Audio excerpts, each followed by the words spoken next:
స్త్రీలలో భావప్రాప్తి సమస్యను ఎట్లా పోగొట్టుకోవచ్చు డాక్టర్? స్త్రీలలో భావప్రాప్తి కలగాలంటే ముందు వాళ్ళకు శృంగారం గురించి కొంత థియరిటికల్ నాలెడ్జ్ అవసరం. ఫోర్ ప్లే, ఆఫ్టర్ ప్లే అని 3 దశలుంటాయి. ఈ 3 దశల్లో ఏం జరుగుతుందనేది తెలియాలి. అసలు భావప్రాప్తి అంటే ఏంటి? భావప్రాప్తి వేరు, భావప్రాప్తి వేరు. భావప్రాప్తి అంటే బావగారు రావడం. భావప్రాప్తి అంటే మానసికంగా ఒక సంతృప్తి ఉండడం. దీనికో చిన్న ఎగ్జాంపుల్ చెప్తాను. భోజనం చేస్తుంటే ఈ కాలంలో అయితే బఫేనే ఉంటుంది. ఎవడు వాడు తినేస్తాడో, పడేస్తూ ఉంటాడు, పడేసిపోతారు. కొద్ది సంవత్సరాల క్రితం వడ్డన ఉండేది. ఇంటికి ఎవరైనా గెస్ట్ వస్తే వాడికి కూర్చోబెట్టి వాడికి వడ్డించేవాళ్ళు. సో, మొహమాటానికో, గ్రహానికో వాడు తినేవాడు కొంచెం. తర్వాత మరీ ఎక్కువ పెడితే అప్పుడు కూడా కొంచెం కష్టపడి తినేవాడు. మరీ ఎక్కువ పెట్టేసామనుకోండి, వాడు చేతులెత్తి "అమ్మ నేను ఇంతకన్నా ఎక్కువ తినలేను. నాకు వడ్డించకండి. It is beyond my limit" అని చేతులెత్తేస్తాడు. శృంగారంలో కూడా ఏ వ్యక్తి అయితే ఇక నాకు చాలు, నాకు ఇంతకు మించి వద్దు అని అనుకుంటాడో అది భావప్రాప్తి. ఇక చాలు అని మనస్సుకు అనిపించడాన్ని భావప్రాప్తి అంటారు. అది భోజనమే కావచ్చు, శృంగారమే కావచ్చు. అమ్మాయిలకు భావప్రాప్తి కలగాలంటే వాళ్ళని సాధ్యమైనంత వరకు ఫీమేల్ టాప్‌లోకి తీసుకురావాలి. తర్వాత వాళ్ళని ఎంకరేజ్ చేయాలి. మగపిల్లలకి ఏమిటంటే శృంగారం అనేది అమ్మాయి ఇట్లా కొంగు తగిలినా ముఖ్యంగా చిన్న వయసులో మనం సిటీ బస్సులో ప్రయాణం చేసే టైంలో, ఆ టైంలో 16, 17 ఏళ్ల టైంలో ఆ అమ్మాయి ఎవరో కూడా తెలియదు గానీ వీడు కొంగు తగలగానే వీడికి పెనిస్ లేసి నిల్చుంటుంది. హార్డ్ అయితుంది. మరి అమ్మాయిలకు ఎప్పుడు జేయాలి? అబ్బాయికి తెలుసు తనకు అంగం గట్టిపడితే okay. He is ready for sex. మరి అమ్మాయి రెడీ ఉందా లేదా తెలియాలి. అమ్మాయికి మానంలో తడి వచ్చేంత సేపు ఇతను ఫోర్ ప్లే కౌగిలించుకోవడం, ముద్దించుకోవడం, కొట్లాంటియన్నీ చేయాలి. యూజువల్‌గా అబ్బాయిల సెక్స్ ఎలా ఉంటుందంటే ఎలక్ట్రికల్ బల్బ్‌లాగా. అమ్మాయి కనపడగానే వీడికి లేచి నిల్చుంటుంది. తర్వాత వీడికో ఆత్రం ఉంటుంది. ఇది ఎంతసేపు నిల్చుంటుందో తెలియదు. ఇది మెత్తబడే లోపల పెట్టేయాలి అని. మరి అమ్మాయిలేమో పెట్రోమాక్స్ లాగా చాలా సేపయితే గాని 15, 20 నిమిషాలయితే గాని వాళ్ళకు రెడీ కాలేరు. వాళ్ళు రెడీ కాకముందు ఈ అబ్బాయి చేశాడనుకోండి వాళ్ళకు అసంతృప్తి ఉంటుంది. కనుక ఈడ అబ్బాయి హడావిడి పడకూడదు. నాకేదో అయిపోతుంది తొందరగా చేయాలి అనే తొందరపాటు మానేయాలి. చాలామంది నింపాదిగా బయట చాలా నిదానంగా ఉంటారు. బెడ్‌రూమ్‌లోకి పోగానే ఏదో హడావిడి చేస్తూ ఉంటారు. ఓ నిమిషం కూడా ఉండుకోరు. ఆ నిమిషం కూడా ఉండకుండా చేసేసరికి వాళ్ళకి అసంతృప్తి ఉంటుంది. సో, భావప్రాప్తి కాదు గదా! అసలు ఏ ప్రాప్తి గూడా జరగదు.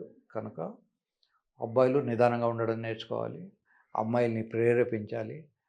అది మానసికంగా, శారీరకంగా ఆమెను ఉత్తేజపరచాలి. ఆమె ఉత్తేజపరిచిన తర్వాత మానంలో తడి వచ్చేంత సేపు ఆగాలి. ఒకవేళ మానంలో తడి రాకపోతే ఇంట్లో ఉన్న ఏ వస్తువైనా అది వంట నూనె అయినా కావచ్చు, ఇన్ఫెక్షన్ ఏమీ రాదు. కొబ్బరి నూనె అయినా కావచ్చు, నీళ్లు గానీ ఏదో ఒక రకంగా తడి లేకుండా లోపలికి ఎంటర్ కాకూడదు.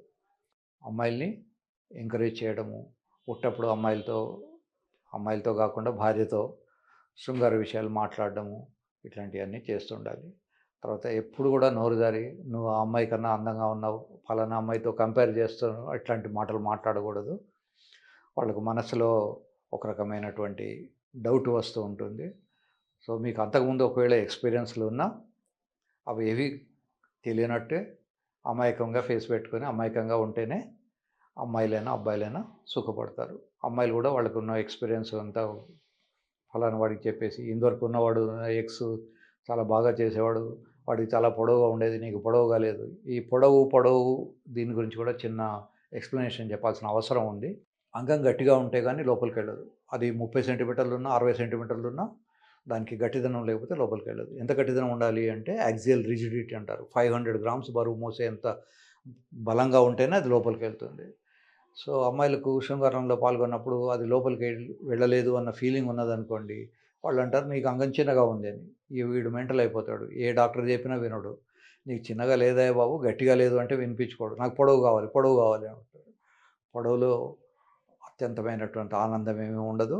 ఫర్ ఎగ్జాంపుల్ ఆఫ్రికన్ వాళ్ళకి పొడవుగా ఉంటుంది. శ్రీలంక వాళ్ళకి ప్రపంచంలో అందరికన్నా చిన్నగా ఉంటుంది. సో, శ్రీలంక వాడు ఎంజాయ్ చేస్తాడు. ఆఫ్రికన్ వాడు ఎంజాయ్ చేస్తాడు. కేవలం ఆఫ్రికన్సే ఎంజాయ్ చేస్తారు. ఆఫ్రికన్స్‌తో పడుకున్న స్త్రీ మాత్రమే ఆనందపడుతుంది అనుకుంటే పొరపాటు. మరి ఈ కాలంలో అంటే ఫ్లైట్స్ ఉన్నాయి, షిప్స్ ఉన్నాయి. ఒకప్పుడు మరి శ్రీలంకలో ఫ్లైట్ ఉండేది కాదు. ఆఫ్రికాలో కూడా ఉండేది కాదు. మరి వాళ్ళందరూ ఎంజాయ్ చేయలేదా? కొన్ని మిలియన్స్ ఆఫ్ జనరేషన్స్ ఎంజాయ్ చేస్తారు కదా! చేసి ఉంటారు కదా!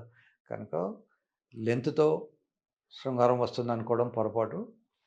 మరీ లెంత్ తక్కువ ఉంటే ఇన్ఫెంటైల్ పెనిస్ అంటాం. 1 సెంటీమీటర్ కన్నా 3 సెంటీమీటర్ల కన్నా తక్కువ ఉంటే దాన్ని ఇన్ఫెంటైల్ పెనిస్ అంటాం. 3 సెంటీమీటర్లు ఇన్వేరియబుల్‌గా తెలుగు రాష్ట్రాల్లో అందరికీ గూడా ఉంటుంది. నార్త్ ఇండియన్స్‌కి కొంచెం పొడవు ఎక్కువ ఉంటుంది. సౌత్ ఇండియన్స్‌కి కొంచెం తక్కువ ఉంటుంది. బట్ యూజువల్‌గా తక్కువ ఉన్నది గూడా మళ్ళీ శృంగార టైంలో ఒక 2 సెంటీమీటర్లు పెరుగుతుంది. 9 సెంటీమీటర్స్ ఉన్నది 11 సెంటీమీటర్స్ అయితుంది. అది ఆల్రెడీ ఒకవేళ 11 సెంటీమీటర్స్ ఉంటే అంతే ఉంటుంది. కానీ హార్డ్ అయితుంది. అది తేడా అన్నమాట. So, length is immaterial. Always strength is more important.